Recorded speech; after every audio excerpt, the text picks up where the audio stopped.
Hey, what's up, you guys? Welcome back to the Televised Podcast. My name is Anna, and today we are going to be doing another deep dive episode. So this episode is admittedly way earlier than I kind of anticipated that the November deep dive episode would be. It's really, because I think it's only been, 2 weeks since my last deep dive episode for October. But you know what? I seriously just could not resist doing this show. I could not resist talking about this show. This show, which I'm going to be talking about, is called Dickinson. It is the Emily Dickinson half-hour comedy, but I feel like to call it that, it's doing it a disservice in and of itself. But that's how they describe it. It is an Apple TV Plus show. And I know, we're all exhausted of subscription services. At least I am. I pay for Netflix, I pay for Hulu, I pay for Apple, I pay for Prime. Oh my God, I need to stop paying for stuff. But this is worth it. This one, also, this is not like a paid advertisement. I'm just saying that this one's actually pretty worth it. You pay, $5 a month, and it's great. And if you have an Apple Music student membership, then you get it for free. And if you buy a new Apple device, you get it for a year for free, so which is really cool. Anyway, what I'm trying to say is that this show is very accessible. If anything, you pay $5.99 one time, you can binge it in straight up a weekend, and then you have the rest of the month to rewatch the whole thing, and then if you feel like it, you could just cancel. Because that's, then you just watched what you wanted, and you've seen it now 4 times because it's only 10 episodes. Each episode is a half an hour long. It's really only like a 5-hour investment, which is wonderful because I hate long binges. I hate them. I hate them so much. But anyway, just saying, the show is very, very accessible. Hopefully you guys can find it if you have not seen it. And if you don't have an Apple device, you can actually watch on tv.apple.com. And you just make an iTunes account basically, or like make an Apple ID or whatever, and it's, you don't have to have an iPhone or an iPad or a Mac or whatever to watch the show, which is really cool. So I wanted to talk about this show, and I don't know how eloquent this episode is going to be because I just have so many feelings about this show, and I tried to organize them all, but I might jump around a little bit. I might forget things and then remember them later. Hopefully, it won't be as like kind of confusing and messy as it feels in my head, but I just think that this show is just so worth thinking about and so worth spending time like dissecting and talking about, because I think it is brilliant. It's a really brilliant show, and I don't know, I guess it's just like feels like a disservice to just look at it and to watch it and to just be done with it on such a surface level. Like, I don't know, I can't stop thinking about it. I binge watched it over 2 days because I can't do 5 straight hours. I just can't. And I have not been able to stop thinking about it since. So what I tried to do was kind of break it down by like characters more so, kind of like my Supergirl recaps, because I feel like going episode by episode would take just too long. And I think that again, it just kind of is stupid. I'd rather talk about the entire series because I don't want to give you just like a breakdown of each episode. Like I want to talk about kind of the deeper meanings that I found within the episodes and the growth within the characters, because I think that is a super, super important part of the show that deserves to be discussed. So if you haven't heard of Dickinson, I'm going to kind of give you the most like consistent, I guess, or like a summary that like makes sense. So basically, and I hate comparisons, and I feel like Olivia Wilde would hate me for this, but it's basically Booksmart meets like Pride and Prejudice. Like that's kind of how I would describe it. It's got all of the modern flair, charm, humor, music. It's got all of that, and like the ingrained like love for women, because that's one thing that I love about Booksmart, is that it truly respects all of its female characters. This show does the same thing. And I feel like it's got that edge that Booksmart has, and while also being a period piece, it's not necessarily just Pride and Prejudice, but any period drama. You kind of just put Booksmart back in time, back to the 1850s instead of 2019, while still remaining like shockingly modern and accessible. Because if you hate period dramas because they're like you don't like how they speak, or you think it's like, or like it takes you out of it to, whatever. This show, Emily Dickinson, the poet, if you don't know who she is, I hope you know who she is. Emily Dickinson, the American poet, she says the word dude. If that doesn't give you an idea about this show, then I don't know what will. It's basically like a family dramedy, because as much as the first like 3 episodes are very like comedic and grounded, I feel like in the comedy of it, as the season progresses, it definitely gets more and more and more and more dramatic. It definitely turns into a drama. Even though it very much like starts out with dramatic themes, in the beginning it feels more of a comedy with some drama, and then toward the end it feels more like a drama with some comedy, which I think is really cool, because again, I feel like this show kind of has a tone where, because of the modernity that you see throughout this period drama, you can kind of play with all of those themes, especially since Emily's life gets pretty dark. And it seems like they kind of follow the main-ish points of Emily's life, and she goes through some stuff. She goes through some stuff. So I'm just going to get into it. I'm going to stop rambling. Well, I'll stop rambling off the books. Now I'm going into my notes. So I'm going to start kind of with some more, not minor characters, but like some of the more, I guess, minor characters, you could call them. First off, I'm going to talk about George. Oh, George. Oh God. George, I think it was so funny. Oh, by the way, this is going to have spoilers in it. If you haven't seen Dickinson, I feel like, honestly, everything that I'm going to say would honestly just be, like, incentive for you to watch it more. Like, even if you're spoiled about what happens in this show, I feel like you just have to see it to like, believe it and to watch it and to understand. But if you're super not wanting to hear spoilers, then click away. My non-spoiler free review is that it is wonderful and brilliant and funny and clever and touching and amazing. But anyway, let's get into the spoilers. So in episode 5, it is revealed that George is a racist. And he basically, because George spends his time in the first half of the season basically trying to convince Emily to marry him by acting as though he is not, like, totally ingrained in the society that he lives in. I think he really, especially episode 4, kind of showed that he was really trying his best to be as radical as Emily and as progressive as Emily, but it does not work, because in episode 5, he hears from Emily's dad that, oh crap, I think you're a bad role model, so I'm not going to let you marry my daughter. And George is like, shit, God. But even before that, George is like, well, all of these racists that own slaves, I know them and they're not that bad.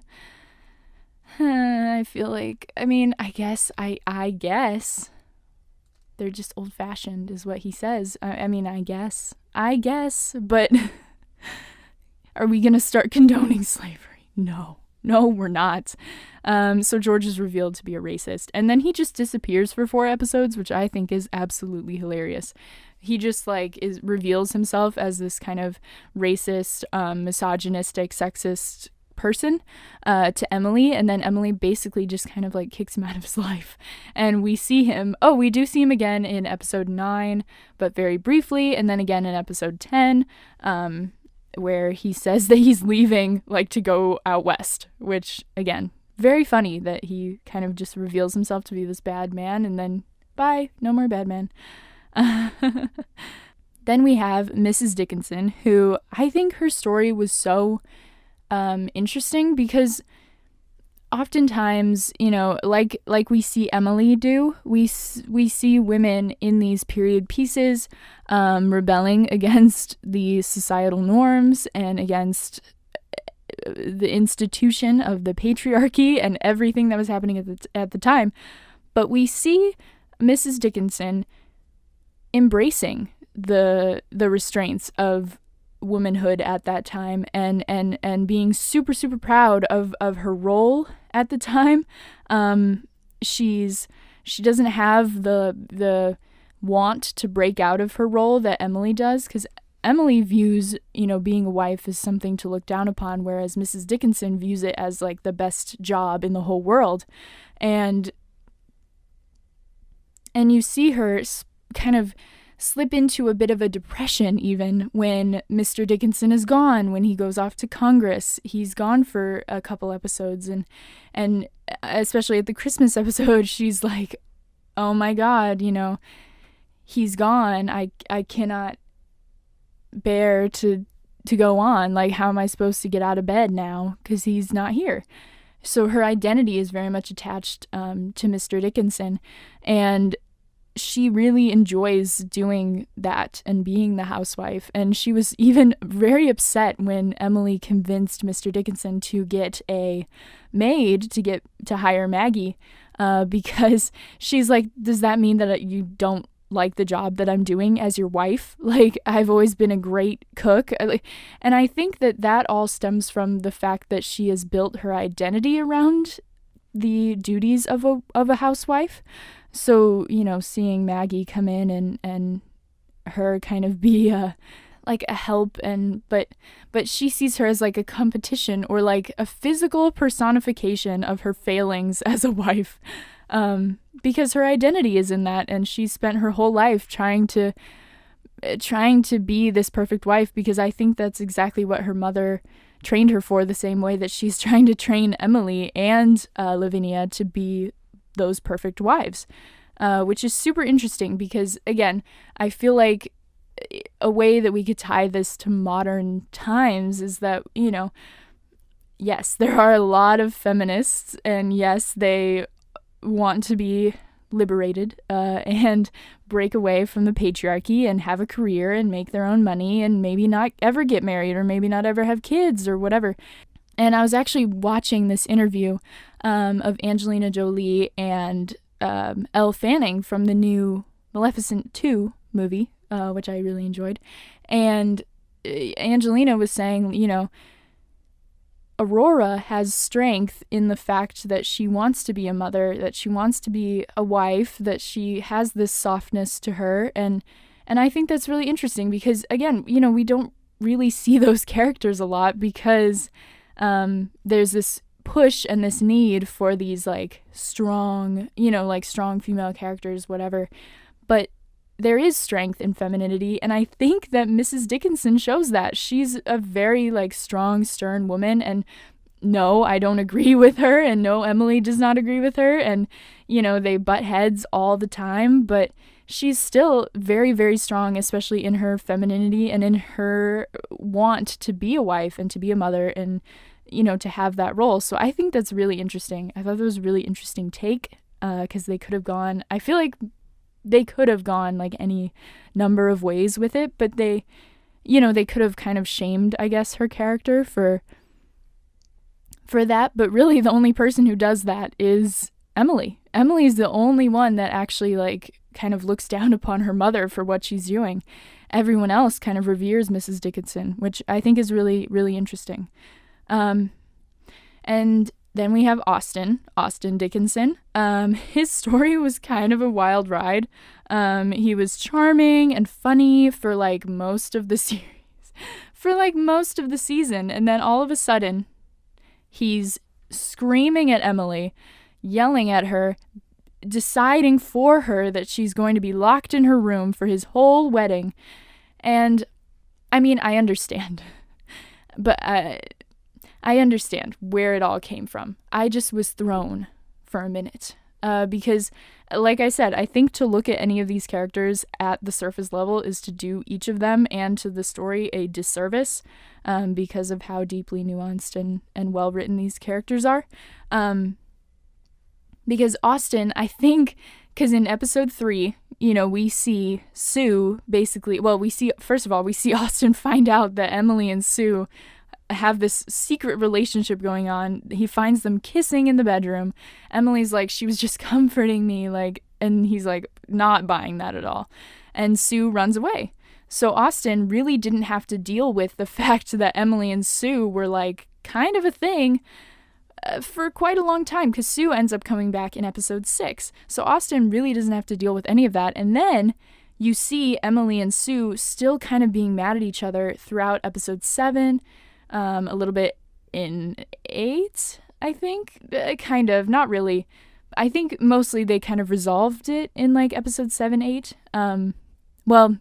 Yeah, so it's just I think Austen really actually started to deal with it when he heard that Emily and Sue went running around in her wedding dress the day that she's going to get married to Austen. He saw that and perceived that as an immediate threat, because he was taken right back to episode 3, right back to that bedroom, right back to seeing Emily and Sue kiss. I feel like that's immediately what he imagined, even though they didn't do any of that. They just kind of ran around and frolicked and enjoyed what is their last moments, I guess, of freedom together. And so Sue was then crying because of this poem that Emily wrote for her, and it was so beautiful and so moving that Sue was so touched and felt so loved by Emily. She was crying tears of joy, and Austen perceives that again as some kind of threat, that Emily is writing letters to Sue and making her cry, and she's a witch. That's what she is. She's a witch. And so, he goes and tells Emily, like, hey, you can't come to my wedding and you're going to be locked in your room for the whole time. And then he tells everybody that Emily said, F your marriage, I'm just going to hang out in my room. But again, that kind of backfired on him too, because Emily starts like beating down the door because she's like, let me out of here. Because she's hallucinating that she's in a coffin. But that's a totally different story. I will get to the visions later. I really enjoy them. But again, that was a moment where Austen, I think, felt so threatened. And he kind of, I think, unfortunately, we're going to see him kind of evolve into the next season, because he's officially going to be the man of the house of, Sue and his house. So I think that's going to cause a lot of problems for Emily and Sue in their relationship that I'm going to assume that they are going to continue, hopefully, because that's what happened in reality, in Emily Dickinson's real life. They continued to be together even throughout Sue and Austen's marriage. So I think it's going to be interesting, because I think he definitely kind of had like a power trip for a minute there when he was bossing Emily around, because he's like, you know what, Dad's not here, so I'm the man of the house and you're going to be locked in your room. And I think he was like taking notes from his father, basically, like, because his father treats Emily just terribly. And so I think it was really interesting, and like I said, I'm really excited to kind of see where his character goes in the next season, which it has already been renewed for, I read, which is amazing. So I'm so excited. Hopefully it's not a super long wait. Please don't keep me hanging. I need this. But I think the suddenness of it, I just want to mention this really quick, then we'll move on to Lavinia. I think the suddenness of Austen's change in personality felt a little out of character. When you break it down, the way that at least I have compartmentalized it in my head, I feel like it does work. But originally I was like, this feels super out of character. Like, me and my friend were watching it and we're like, whoa, what happened to Austen? Like, why is he acting like this? Like, what happened to the guy that was like, I'm gonna ride my horse? Like, what? But I understand now, I think, where it all came from, because it was basically every emotion from that night coming crashing back down, because he didn't have to deal with it. Sue was gone and then they were fighting, so he didn't have to. And then also Emily being infatuated with Ben kind of caused a rift between Emily and Sue for quite a few episodes. So he didn't really have to deal with it until now. So I guess it makes sense. I figured it out, but at the time it did feel a little out of character. So now we're moving on to Lavinia. She is genuinely the funniest character in the whole entire show. She is so funny. Like in episode 4, when she went walking by the windows with the like Native American headdress on, I absolutely lost my shit. It was so funny. And the actress, I think her name is Anna, she just, everything about it is incredible. Everything that she does is amazing. Just like the little like subtleties that she'll play, like if Lavinia is around, oh god, I can't remember what her like love interest guy's name is. It's something with a J. Oh man. But when she's around that guy, you know, these things like kind of come out of her that are just so goofy, and she's so weird, and they're all a bit weird, all of these Dickinsons. They're all a bit strange, and I think it's really, really interesting to see kind of an eccentric side of another character who isn't Emily, because Austin, like, he's goofy, especially as we saw in episode 5 when he decided to dress up and be Desdemona in Othello. He is goofy, but he's also like more grounded, I guess, than Lavinia or Emily. Like, Lavinia is grounded in, she's more grounded than Emily in the fact that she also desires exactly what her mother desires, the kind of want to be a housewife, the kind of want to do all of that. But I think she also represents a more modern look at that type of character, because while Mrs. Dickinson is clearly like living in that time, like in the past, housewife, you know, everything about that, Lavinia wants that too, but she also wants her right to vote. Like, she talks about politics with her friends. I loved the moment when, after that guy showed everybody basically what was her nudes, but she drew them, and they were beautiful, these like beautiful charcoal pictures that she drew, after being unsatisfied with with her portrait that was drawn or painted of her. She took the initiative to draw herself, which it was so beautiful and so lovely and such an empowering moment for her. And for this guy to take that and turn it into something really gross and show everybody in the damn town, everybody in Amherst saw Lavinia's drawings. And for her to then reclaim her sexuality and her body and those images of her, she put one nude each on every single one of the easels in her painting class that she got made fun of in the day before or the night before, which I absolutely adored. And that's what's really cool about Lavinia, is that, like I was talking about with Maleficent and Aurora, where Aurora, you know, has this strength in her femininity, I think that really, really shows in Lavinia, because she, as much as she wants to be a housewife and as much as she wants to, like, you know, she doesn't mind doing the chores, or she just wants to, kind of do these like housely things, because whereas Emily despises them, she doesn't mind them, and I think she kind of likes them in that way. She also is progressive, and way more progressive, like I said, than Mrs. Dickinson. So I think she really kind of represents that idea of a more modern woman who still wants to have the wife opportunity, but also have her own freedoms and have her own mind. And I think it's really cool. So then we have Mr. Dickinson, who I don't like. I just don't like him. And I mean, I feel like that's probably not an unpopular opinion. I did see people that were like on Twitter were tweeting about it, and they were like, wow, I love Emily's relationship with her dad. I'm like, you what? You what? Are you watching the same show? Are we watching the same show, guys?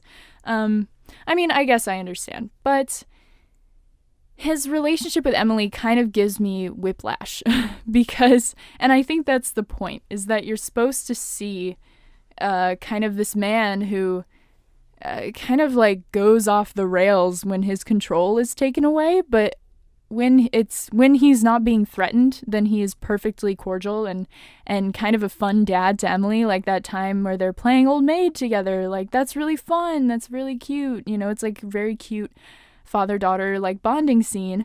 But then, you know, you have, God, was it in the very same episode? I think that was in episode 7 as well, where she gets slapped by her father. Her father slaps her right across the face because he feels threatened and he's stressed out, and he takes it out on Emily.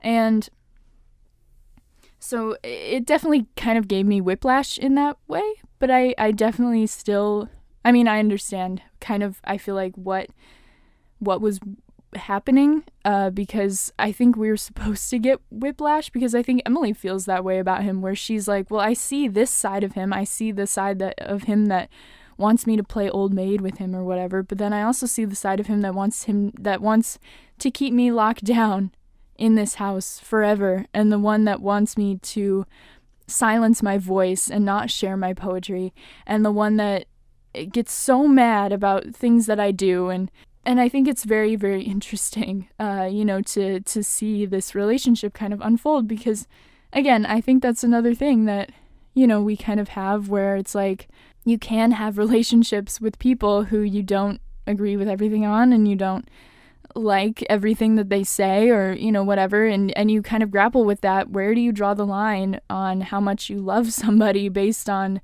the type of person that they are when faced with a certain situation? Which is really interesting. So I think it's really cool that they kind of played with that. And he also, like I said, he has these ulterior motives. In the first episode, we learn that he's like, Emily, never leave me. Never leave this house. Please, God, don't leave. And that was such a strange scene. It really was. And then, you know, seeing him kind of reach out and be like, Emily, you're not going anywhere, pretty much. It was very interesting, and I think he had ulterior motives with kind of every nice thing that he did for Emily this season. He saved the tree, but was it only to keep Emily at this house? Like, you know, was it only to make sure that she sticks around because she has her tree and she can be happy? And then he built her a conservatory.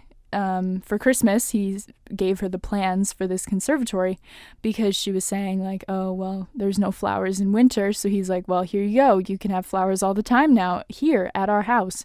And there was a vision, or I hate to call them visions, but they're also like vision / like dream sequence thing, like fantasy scene where Emily is in this conservatory before it's even built. And well, it's built, but at the time it obviously was not built because she was just looking at the plans.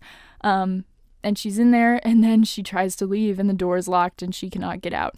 And again, it's just another way of him keeping her there, keeping her at this house, keeping her trapped within his clutches, because he's a man that needs to have control over everything all the time. Especially over things that he feels he deserves to be in control over, which is Emily and Lavinia and Mrs. Dickinson and all of that. I mean, not Austin, because Austin's a man and he can take control of whatever he wants, but not the other ladies, or not the ladies at all, which I think is really interesting. Okay, so now I want to talk about Ben. So the way that I binged this season was Friday, the day that it came out. Me and my friend, we watched episodes. Well, we had seen on Wednesday, we actually went to a screener for two episodes in Chicago, and they actually ended up showing us episode 1 and then episode 3, which I thought was really interesting, but also I was kind of peeved after seeing the rest of the season, because I was like, wait a minute, I was robbed. Why didn't they show us 1 and 2?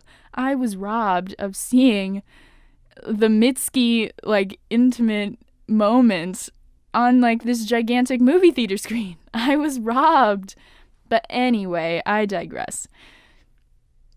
So we had seen those 2 episodes before. So basically what we ended up watching that night was 2, 4, 5, 6, 7. We watched 5 episodes that night, and then we decided to watch the rest of them the next morning on Saturday.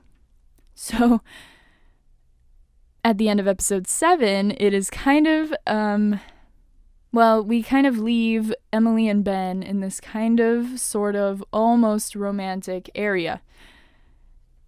You know.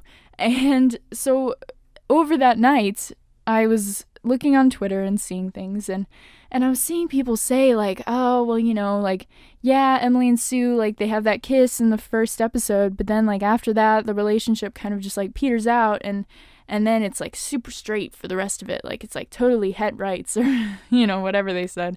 And I think that statement in just alone does the show such a disservice.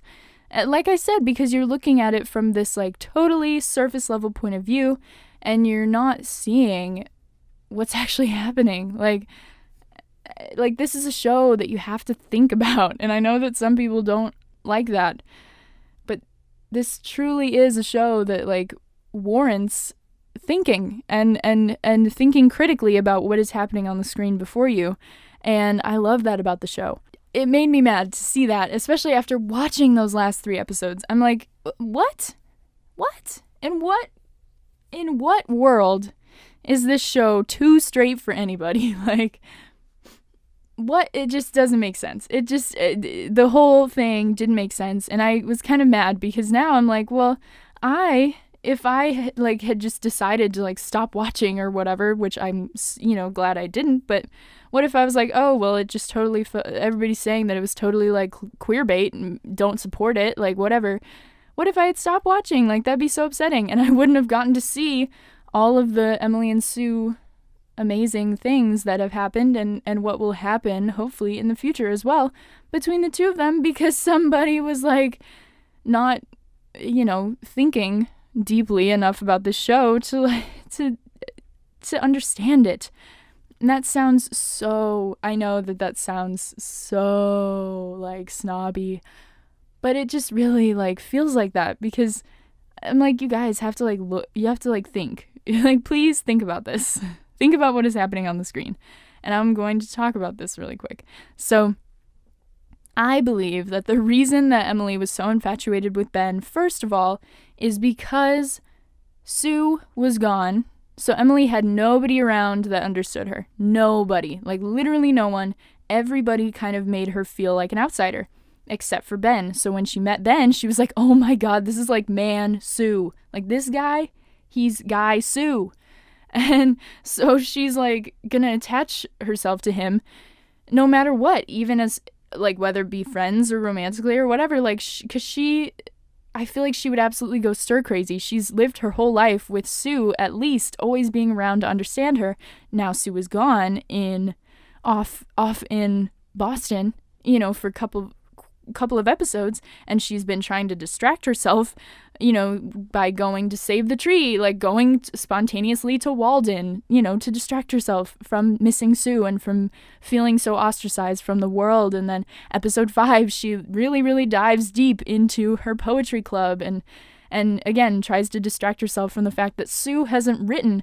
And so it makes it seem like Sue is just done with Emily. So Emily's like, well, you know what? Time to move on. I've found the perfect guy to, like, move on with. So Ben acted as somebody who understood her.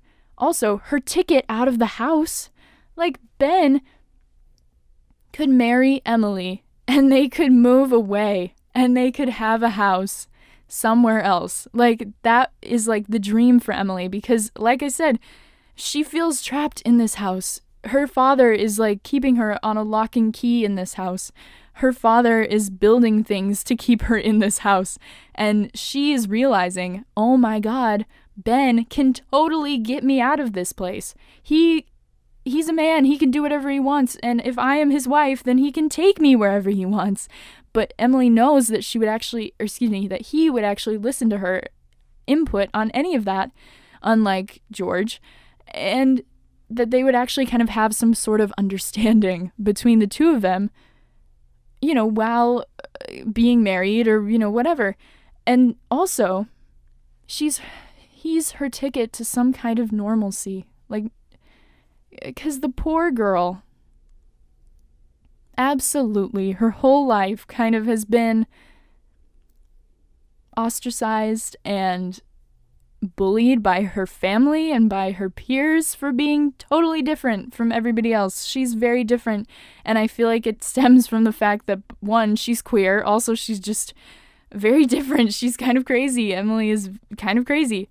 And so she has this, after meeting Ben, I feel like she's like, well, God, it would be so easy if Ben was just my husband and I could just be normal. And then I could write my poetry and just be normal, because it has to be so exhausting to constantly see your mother look at you with a very disappointed stare. And I feel like that's why she kicked up the housewife routine in the Christmas episode, episode 8, because she was like, God, what if I could just be normal? Especially since she sees Sue doing basically the same thing. So she's like, look, Sue's moving on with her life. I've got to start moving on with mine. This is my best chance. This guy, Ben. And she, like, again, you know, she's been hurt enough by Sue and her mom and her dad and Austin and everybody that she just wants to be normal and wants to stop feeling hurt. And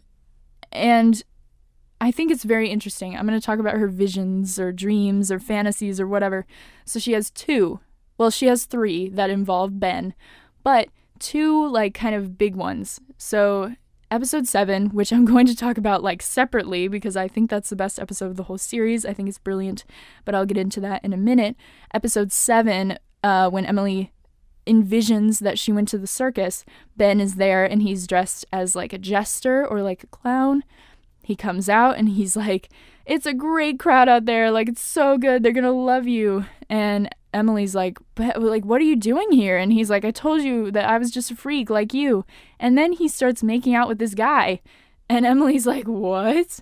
And then in the final episode, in episode 10, Emily is at her own funeral, and the only people there are Wiz Khalifa, who is death, the CGI bee, who's wonderful, the John Mulaney as Thoreau. I almost called him Walden. That is his cabin. Thoreau is his name. And then Ben shows up, and he's looking dead, like fully looking dead. And again, he's presented as a gay man. He says that he liked Austin more than he ever liked Emily. And I feel like that the reason that she sees him as a gay man in her fantasies is that that's the only that's like her subconscious telling her that she doesn't really have romantic feelings for him. Because if he was gay, then he couldn't be hurt by the fact that Emily could never love him the way that she loves Sue. Maybe this is just me wanting lesbian Emily Dickinson so bad, but I feel like that makes sense. And I also feel like the whole, oh, well, I was actually in love with Austin, like, is totally a dig at, like, the fact that Sue is going to marry Austin. And Emily feeling kind of like the inferior sibling in that way. But also, I just, again, like, you know, like, if she, like, she wishes that he was gay so that he couldn't be in love with her and that she couldn't hurt him. You know, and she even tells Sue, she's like, I did love him almost as much as I love you. And again, she can't hurt him if he's gay and not attracted to her. I mean, he's dead, so it doesn't matter. But, like, I feel like that's why he kind of appears to her as a gay man. So, yeah. And, well, he also appears one more time at their own wedding, but again, he's like, his mouth starts bleeding. It's really gross. It's like crazy. He's a zombie. So that's one instance, I guess, where he shows up in her fantasies, and he isn't gay, but he's gay in all the other ones. So I just feel like that was her subconscious kind of telling her, you're really not attracted to this man. You're attracted to the fact that, well, you have this very strong connection with this man, but then you also see him as an out and the key to a better life. So you're kind, you know, she was kind of maybe subconsciously using him in that way. So, like I said, I want to talk about episode 7 just a little bit because I think it was brilliant. I think it was the best episode of the whole series. I have a really soft spot for episode 2 because I just thought it was really funny and great, obviously. So I have a soft spot for like episode 2, episode 3. But episode 7 just is everything, truly. The fact that they set up that Emily's dad is a part of the Whig Party, who he says stand for, like everything good in this world and whatever, and truth, justice, and the American way, pretty much. And then the fact that he's telling Maggie, he's like, oh, Maggie, I'm going to win, and then I'm going to help your brothers because, we don't hurt people, we don't cast people out, we don't do this, that, whatever. So then at the end of the episode, Emily had entered this poetry contest, but under Austin's name, and Austin won. And so her dad comes into her room without knocking as a way to assert his power and control over her, like he always does. And he basically is like, Emily, everybody's a fool. Nobody's going to believe that Austin wrote this. You wrote this, and you take me for a fool. How dare you? I give you the air that you breathe, the food that you eat, the clothes that you wear. How dare you treat me like this? And Emily basically is like, it's not my fault. And he's like, well, whose fault is it? Whose fault is it? And she's like, it's not my fault that you lost the election. And he slaps her right across the face. So this whole time, Maggie had come up the stairs with some laundry or something, and she was eavesdropping on them, listening in to their conversation, and she hears Emily getting slapped, and she kind of gasps, and we see her go off to do the rest of her duties, kind of, oh shit, maybe I should mind my own business for a minute, because I think, that was something that she really did not want to hear. So then Mr. Dickinson leaves Emily's room, and we see him come down the stairs, and the guy, I can't remember that guy's name, he says, Mr. Dickinson, you won. You done it. You won. It was very close, but you won. And Mrs. Dickinson is like, this is the happiest I've ever been in my whole life, even though she looks absolutely miserable, so she walks away. Her husband will now be gone for months on end to be a part of Congress. And then Maggie comes down the stairs and he says, Maggie, I won. And she's like, oh, did you now? And he's like, yes, the men of honor and decency have prevailed. And just like I said they would. And she says, well, isn't that wonderful? Or whatever she says. And it's such a powerful moment to see him stand alone in the foyer, because we as the audience and Maggie, and I think him too, everybody knows that he's not a man of honor and decency, that he just hit his daughter for daring to enter a poetry contest, even though she used her brother's name. I think it was a really striking commentary about politicians. I think that was really awesome, a great moment, because we don't often see that. Most of the time, the monsters that are portrayed are the ones that are easy to portray as monsters. It's hard to portray the people that you agree with as monsters, even if they are sometimes. So I thought that was really brilliant. I love that episode. I loved that moment. It's just so powerful. And then, obviously we have, the scene where Sue comes in and she kind of breaks Emily's circus fantasy, where Emily, for the first time in her whole life, in this fantasy world, in this fantasy circus, she is appreciated and accepted and adored.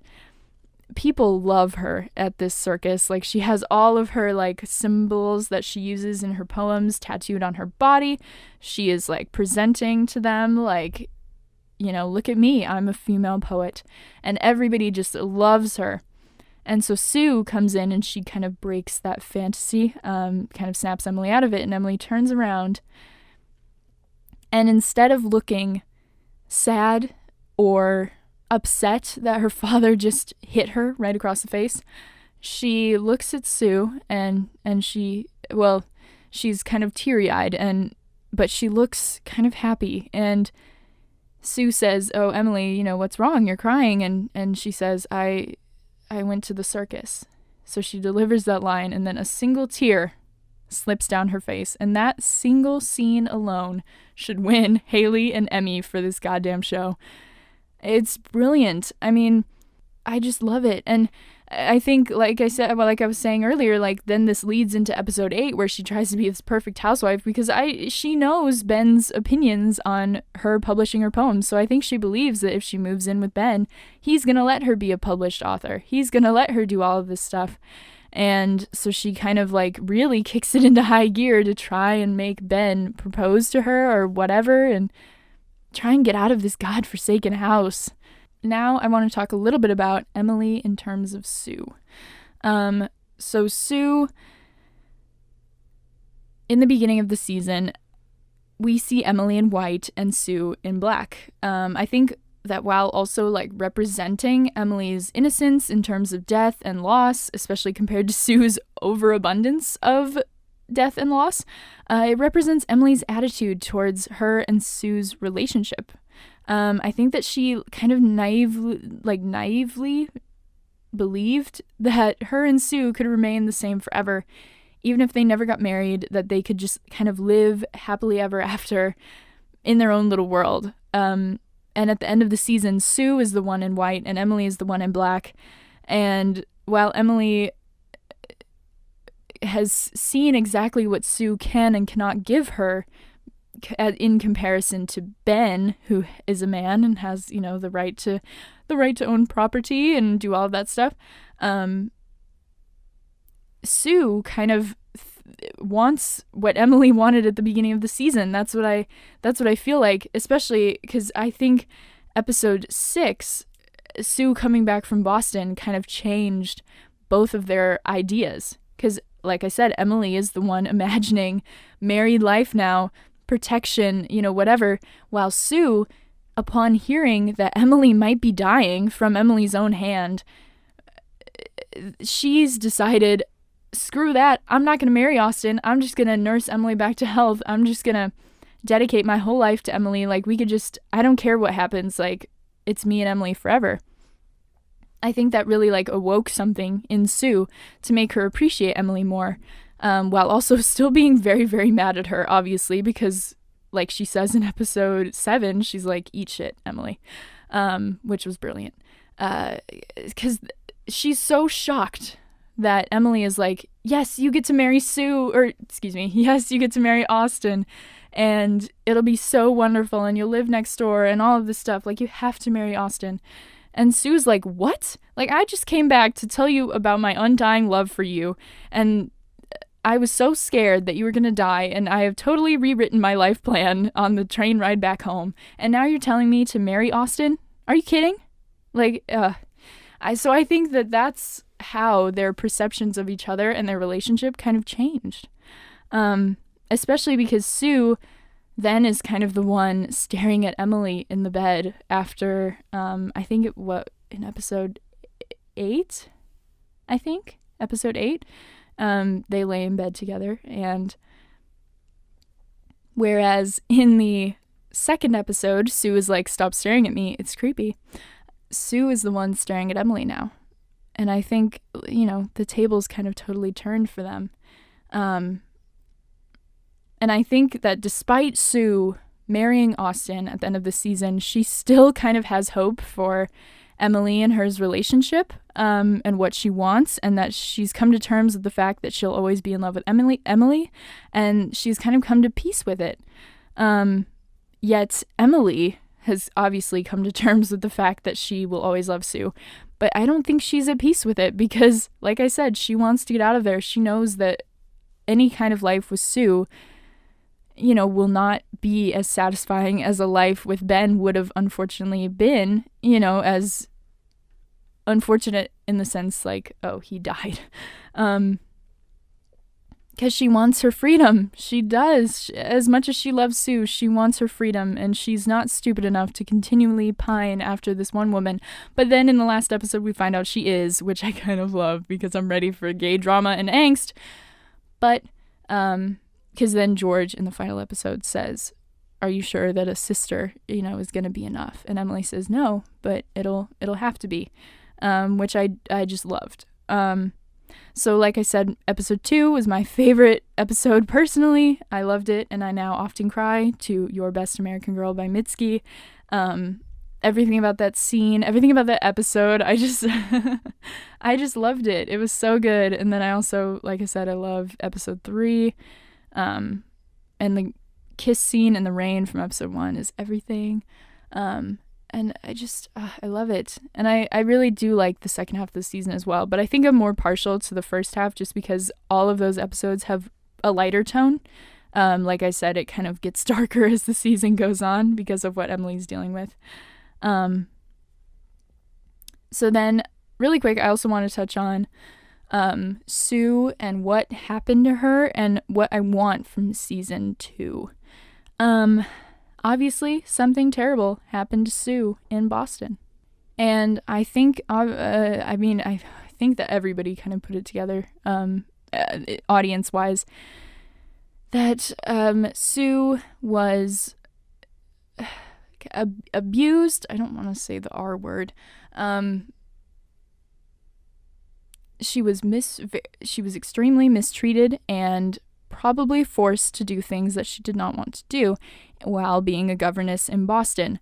I just wish that they had like kind of discussed it. I guess that because that's her trauma, and I feel like she has a lot of trauma, and I feel like she needs to talk about it, but I understand why she did not, because I feel like she doesn't actually feel comfortable enough with Austin to talk to him about that, as well as with Emily. She feels kind of disconnected from Emily because of this whole thing with Ben, and now she's grieving, and now she's getting married, and now they're alone, like now they're separate, and so she really didn't have an opportunity to like tell Emily about it. And I think I just hope that we kind of explore that in season 2, where hopefully Sue will actually be able to get to talk to Emily about it, about what happened to her in Boston, because I think that's a very important story to tell. So I hope that they get to tell it, because the implication of it kind of made me sick enough, but I think it's a story that needs to be told, especially because of how unfortunately commonplace that was in that time, especially because I have an inkling that the baby is not Austin's, that it is unfortunately that man that she was the governess for. So I mean, I'm sure that we'll talk about it in the next season, but it was rough for poor Sue. So another thing that I also just wanted to really quick mention is that I think for me, Emily Dickinson is one of the most like relatable characters for me. I loved that they put an introverted character at the forefront of their show, because you don't see that. People think that they're boring, so then they don't use them in their show. Like they just don't. They don't use characters who have more introverted tendencies in their shows. So I really adored that they had Emily still remain this introverted character, but obviously she is like flamboyant at times and definitely eccentric, but that's kind of a mark to me of somebody who's introverted, where she's around all of these people who she spends all of her time with. She spends all of her time with her family. She very much like trusts them and is comfortable with them, so she's flamboyant and crazy and outgoing, but when like she's with people that, like when she went to Walden, she kind of until she got angry, rightfully so, but she kind of kept it she was more reserved in that moment, in a way, just kind of shy, not as classically flamboyantly Emily Dickinson that we've known at that point for the past 3 episodes. So that's like one thing that I really love, and I especially like love the line where I think actually Ben said it, but he said it to Emily, and Emily kind of very much agreed with it. He says, being with you is like being alone. And an introvert is somebody who values time alone because they can only handle a certain amount of social interaction until they get exhausted by it, which I think we see Emily kind of do when she takes her time to like write out poems at 4 a.m. and, you know, just wants to be alone and all of this stuff. So I think that was a really cool line to have, because I just really related to it, and I love Emily for that, and I love the show for that. I think it, like I said, it's just really, really cool that they were able to build a show around this introverted character and show that, you know, not every character has to be like crazily extroverted and everything. Like, you can show that, yes, they're outgoing and fun and funny around people they're comfortable with, but then you can also show that, hey, they just want time alone sometimes, and they need time to think. Like, that's what Emily says all the time. She's like her mom's like, what would you do if you didn't have chores? And she's like, I would just think. And I love that. So I think that's all I have to say about Dickinson. That's all I have written down about Dickinson. There's probably so much more that I could say about Dickinson. I could sit here for hours and talk about Dickinson. I guess all I have left to say is, please watch this show. I think it's brilliant. I think that it is so deep and so meaningful, and just everything about it you can watch and you can tear apart and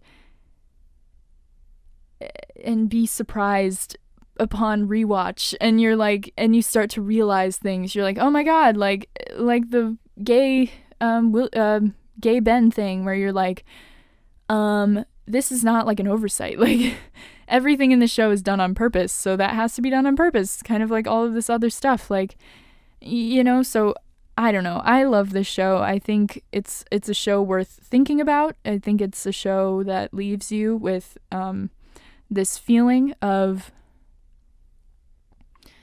a very mixed feeling, because Emily at the end is resigning herself to live and die in that house, so that kind of makes you feel empty and kind of very upset, you know, for Emily, but it also makes you feel joyous that she, you know, also kind of gets to hang out with the woman she loves for the rest of her life. And I don't know, I'm just really excited. I'm really intrigued about season 2. One other hope that I have for season 2 is that Emily and Sue's storyline is more central, because as much as I disagree that Sue was like forgotten about, because somebody was like, well, Emily just totally forgot about Sue. That's not true.